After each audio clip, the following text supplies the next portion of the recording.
Film Pesta Babi memang benar-benar menjadi, apa, trending dan juga, menjadi, apa, polemik yang luar biasa bagi, eee, masyarakat Indonesia, pro dan kontra. Jadi selama ini orang berpikir bahwa Papua itu baik-baik saja.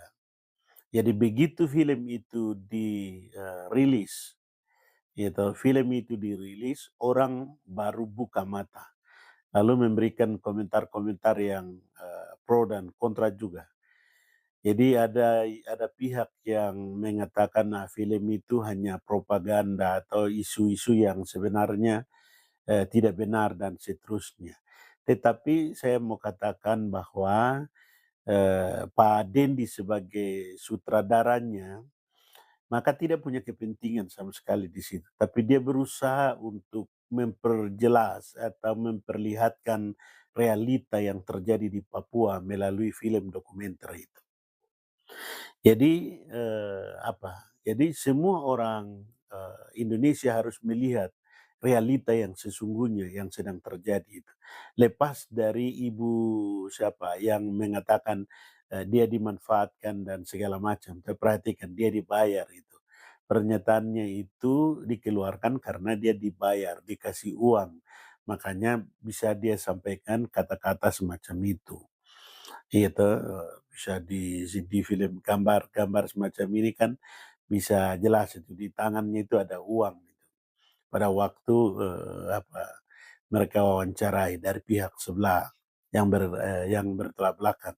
Tapi saya mau katakan bahwa film itu adalah realitanya, realita yang sedang terjadi begitu. Dikudeta, bayar tanah hak wilayah dengan semurah-murahnya, bahkan itu tidak manusiawi sama sekali. 1 hektar hanya 300.000, kemudian yang pekerjanya, orang yang kerja lama di proyek yang sudah lama, kasih 2 juta, potong makan 1 juta, ya diterima bersih 1 juta, lalu mengatakan untuk memajukan daerah Papua, tapi pekerjanya dari luar datang. Walaupun ada pekerja dari daerah setempat, digaji dengan 1 juta. Itu mensejahterakan ekonomi masyarakat atau, menjadikan budak di tanahnya sendiri. 1 juta apakah layak? Dia bisa bekerja, dia bisa kasih sekolahkan anak-anak dengan 1 juta. Sayang. Jadi kalian yang biasa mengatakan film itu adalah propaganda, Anda tidak nonton serius. Itu bukan film yang pakai edit segala macam, tidak, itu realitanya, itu realitanya itu. Yang yang manusiawinya itu coba beli tanah 300.000, 1 hektar. Kemudian gaji 1 juta 1 bulan. Dan realitanya bahwa pekerja dari luar masuk. Apakah itu yang dimaksud dengan mensejahterakan rakyat Papua atau masyarakat setempat? Kalau kalian manusia yang punya logika, punya akal sehat, so pikir baik-baik. 1 juta bisa disekolahkan, menyekolahkan anak-anak, makan minum pun hanya berapa hari, tidak sampai 1 minggu.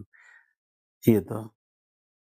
Jadi intinya adalah mari berikan dukungan keadilan bagi, masyarakat adat supaya tidak kehilangan hak budaya. Kekayaan mereka ada di hutan. Makan minum mereka, hidup mereka bergantung sama hutan.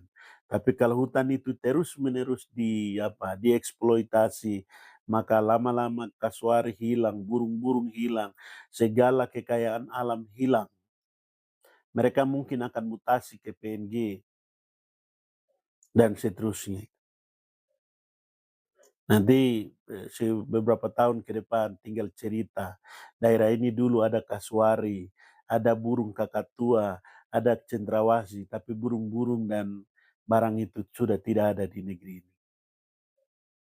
Kenapa ya? Karena dieksploitasi terus-menerus. Itu. Jadi objektif dan berikan dukungan yang positif supaya Papua juga maju seperti daerah-daerah lain. Papua bukan sebenarnya bukan tidak mampu, mampu. Hanya dibuat demikian supaya tidak boleh orang Papua sejahtera. Itu masalahnya. Jadi secara sistemik membuat orang Papua menjadi miskin. Dibuat sedemikian rupa supaya orang Papua kehilangan hak. Itu. Tapi percayalah Tuhan ada di Papua. Tuhan berkati. Sehat selalu buat kalian semua.